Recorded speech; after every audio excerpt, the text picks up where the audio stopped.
short review of the lesson. Of lesson 22 and for We the People. Okay, so we have like a few questions, and we're going to be answering them with using our book instead of using a packet. I guess I'll say the first one. List some things that countries do to carry out their relationships with other countries. Okay, so I need a pen. Yeah. So here, I'll sort of explain that in less confusing terms. So like, think about how like the U.S. is making relationships with like Britain, Europe, and list some things that the countries do to carry out relationships with other countries. So yeah. You can't find it. Found some? No. Okay. So they can make treaties, They can make peace. They can have war. But to build a relationship, they can trade. Yeah. They can, like think about all the goods we have imported to China from everywhere. Think about it. Not like declaring war when there's not even a war going on with the other country. Like, did you, like in Iran, when for 10 years when they wouldn't declare war in Congress, there was Operation Desert Storm for 10 years? Yeah, something like that. Okay, do you have anything else for question number one? I don't think so. You want to read number two? Number two. What powers does the U.S. Constitution give the national government to deal with other countries? So, the U.S. Constitution. Okay, so each branch has certain powers to deal with other countries. Like Congress can declare war and approve treaties and do all that, and approve ambassadors and raise and support armies and different stuff like that. But I mean, if they do all this and the commander-in-chief or the president does not agree with it, they raise an army. He doesn't send them out. Yeah. And the president is he's the chief of the military force. So if Congress wants to do war with this other country, then the president can check.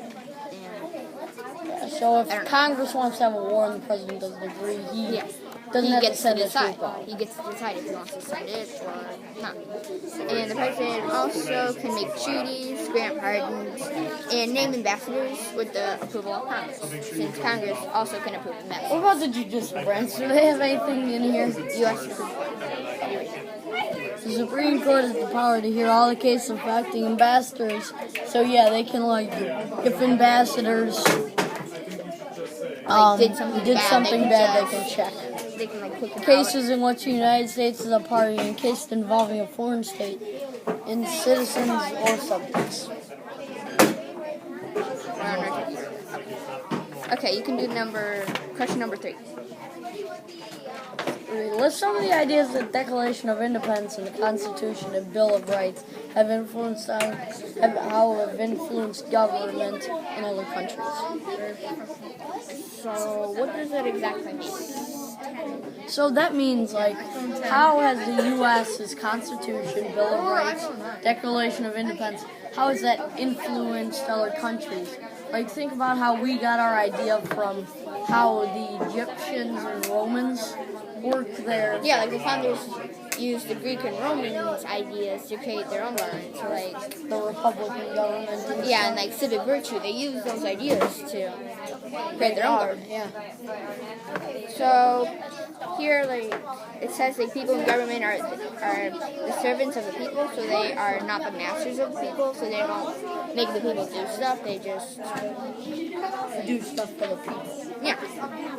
And then people can delegate their powers to the government, so they consent to be governed only so long as those in power fulfill their responsibilities. So, if they're not doing anything responsible for the people, then they won't give their power to the government. Mm-hmm. And what else do you have to say? I mean, yeah, I agree with you on that, but right here. So let's read over the question. Okay, fine. You List read of over the ideas of Declaration of Independence. So, how they've influenced other countries, and how other countries have influenced us. Yeah, as she said, the Greek and Romans, and Yeah, they all use their that. ideas. We used their ideas, and I mean, but I think a lot of countries probably do use some of the U.S.'s ideas about government. Yeah. So, and there's like, they use the purposes of the government are to protect the people's rights to life, liberty, and property. And if the government doesn't do that, then it's a bad government. Because that's the reason why the founders created a government. Yeah. So, Is that done? Because we already did all 3 questions. So, I see that wraps up Be the People lesson 22. And